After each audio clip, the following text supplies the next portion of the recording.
Guys, kalau kita tengok sejak akhir-akhir ini banyak sekali kebangkitan Indonesia dalam pelbagai aspek yang mampu menyumbang kepada kebangkitan dunia. Di mana kalau kita tengok kebangkitan Indonesia dalam aspek ekonomi dan juga dalam bidang ketenteraan, banyak negara di luar daripada Indonesia terbuka mata dan mereka memandang negara Indonesia ini mampu untuk bangkit dan mampu untuk mengguncang dunia.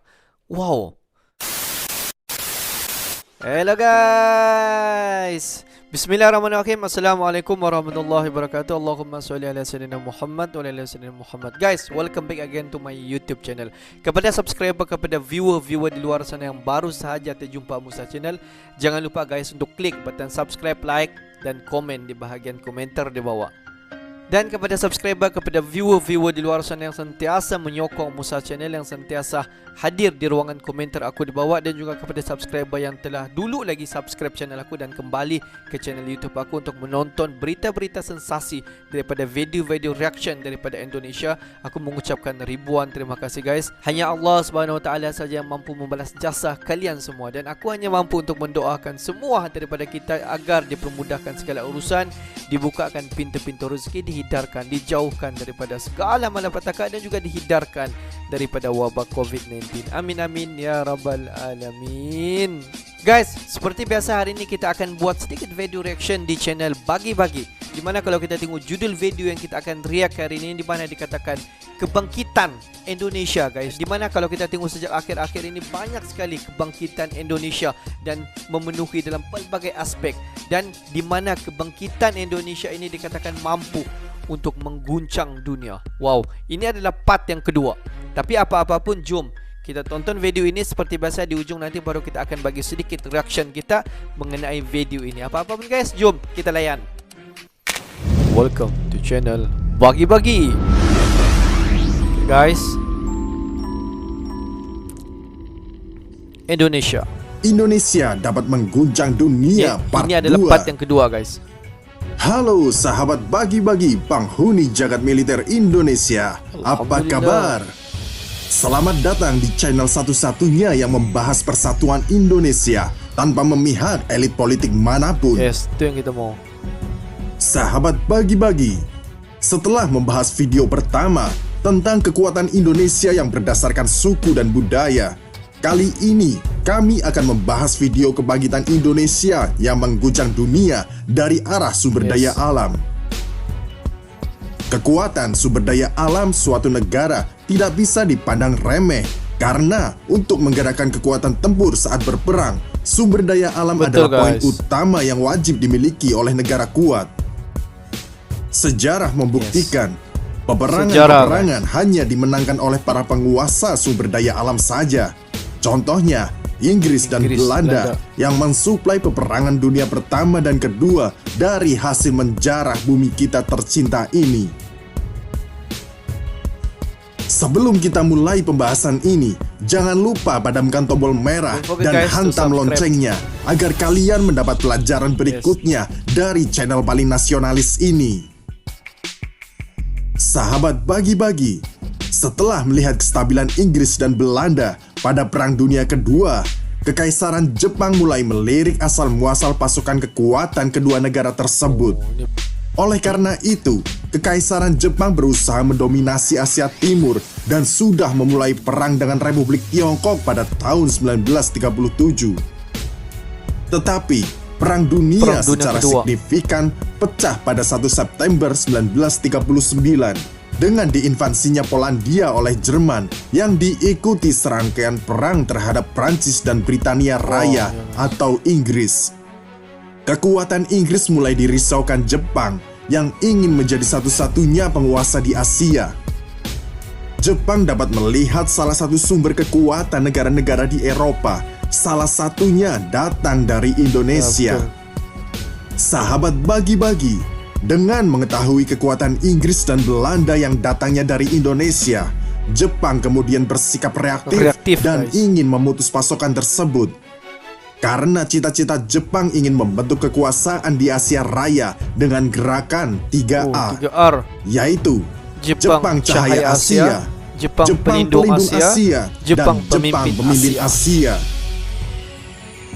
Dengan propaganda tersebut, Jepang berharap seluruh kekuasaan dan kekayaan Asia jatuh ke tangan Jepang.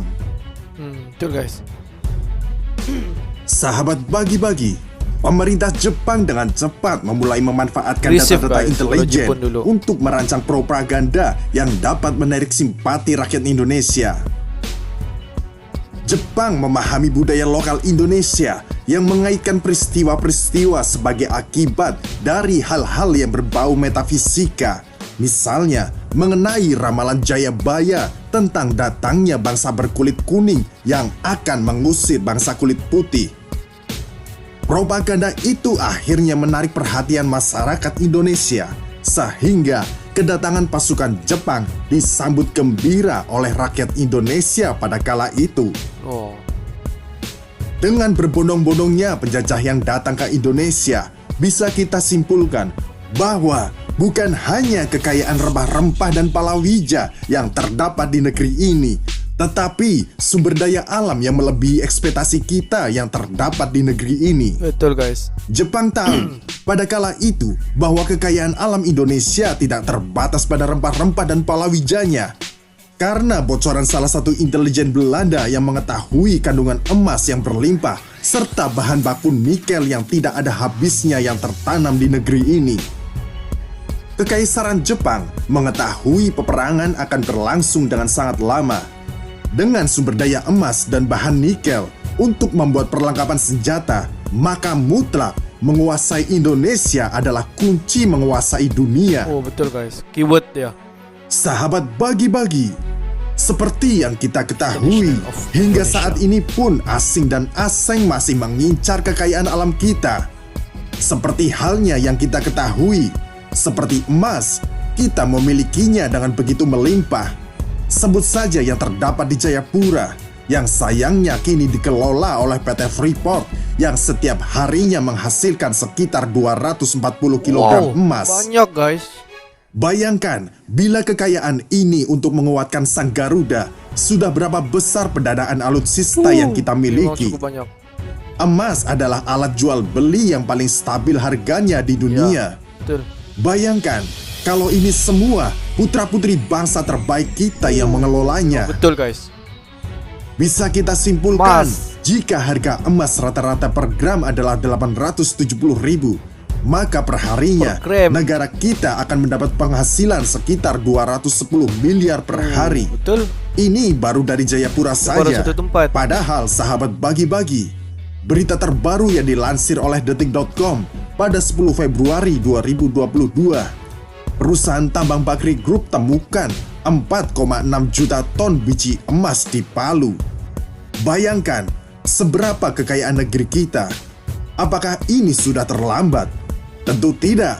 Masih banyak waktu untuk menguasai dan mengendalikannya lagi. Ini tergantung kalian. Apakah kalian mau dijadikan bodoh dengan berjoget di TikTok atau dibodohi oleh kekayaan-kekayaan semu seperti Bimomo dan kawan-kawan? Maka dari itu, ayo bangkit. Ayo guys. Masih banyak tugas kita sebagai penerus para pahlawan ini. Belum lagi kekayaan migas kita di Natuna yang menjadi kekayaan gas alam terbesar di dunia. Apakah masih tidak mungkin untuk Indonesia menjadi negara adidaya di dunia? Mari kita jawab dalam hati kecil kita. Sahabat bagi-bagi, tidak sampai di situ saja. Nikel yang bahan mentah yang bisa dijadikan logam dan sejenisnya ternyata mengandung aset paling menentukan di dunia. Betul, yaitu bisa diolah menjadi bahan bakar litium. Perlu sahabat bagi-bagi ketahui, litium adalah sumber bahan bakar paling dicari hingga saat ini. Bahan bakar rudal dan drone tanpa awak sangat bergantung dengan baterai litium. Bahkan penggunaan smartphone dan laptop dunia masih 100% mengandalkan bahan litium. Amerika dan China memang sudah berusaha keras mengganti bahan bakar digital mereka dengan lainnya, tetapi kenyataannya tetap litiumlah yang masih menjadi sumber baterai terbaik.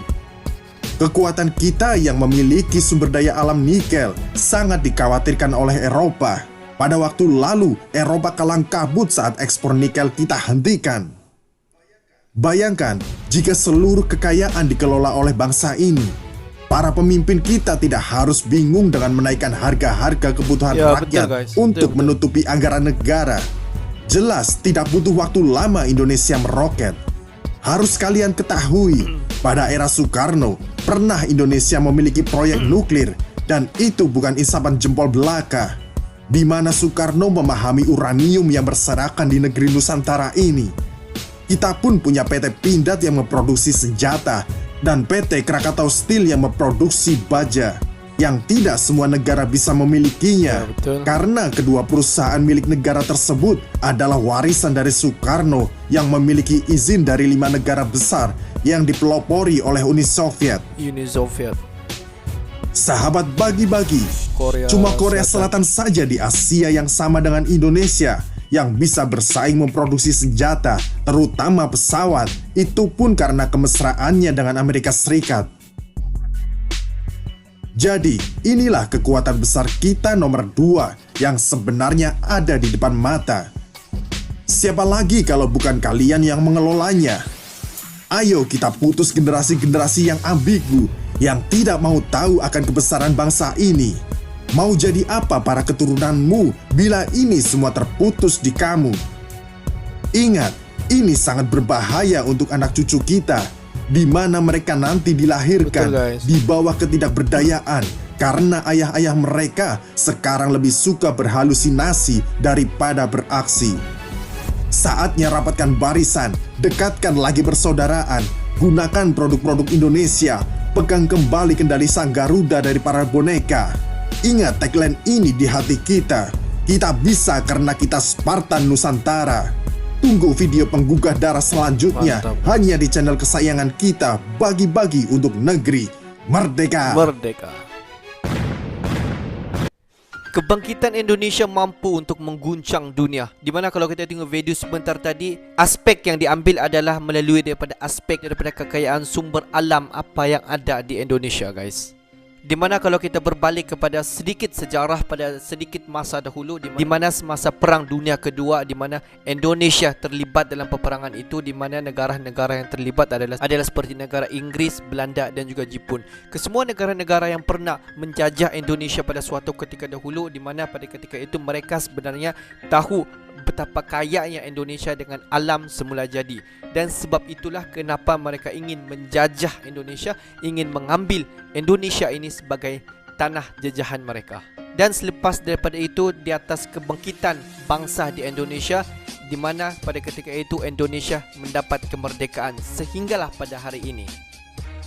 Tetapi kalau kita tengok sejak daripada dahulu pada zaman Perang Dunia Kedua, di mana pada ketika itu kekayaan Indonesia khususnya kepada sumber alam semula jadi tidak terhenti di sana. Kalau kita tengok kekayaan sumber alam semula jadi Indonesia yang dikatakan mampu sebenarnya untuk mengguncang dunia. Dan di mana kekuatan itu sampailah sehinggalah pada kali ini, di mana dengan adanya kekuatan itu Indonesia mampu untuk mengguncang dunia. Mana kalau kita tengok sumber kekayaan di Indonesia pada ketika ini, sebagai contoh dua saja aku bagi, iaitu sumber emas dan juga nikel. Di mana seperti apa yang kita tahu, Indonesia ini merupakan satu negara yang memang cukup besar, guys. Dia mempunyai pelbagai suku, pelbagai etnik, dan memang diakui Indonesia ini memang terkaya dengan alam semula jadi dan mampu menghasilkan sumber alam semula jadi itu dalam satu jangka masa yang panjang, guys. Jadi tidak mustahil Indonesia ini mampu untuk menghasilkan emas dalam satu jangka masa yang panjang dengan kuantiti yang cukup besar. Di mana seperti apa yang kita tahu, Indonesia pada ketika ini mampu untuk memproduksikan emas yang begitu banyak, guys. Kalau kita tengok beberapa tahun yang lepas, Indonesia begitu heavy sekali untuk menghasilkan ataupun memproduksikan nikel, bahan-bahan nikel.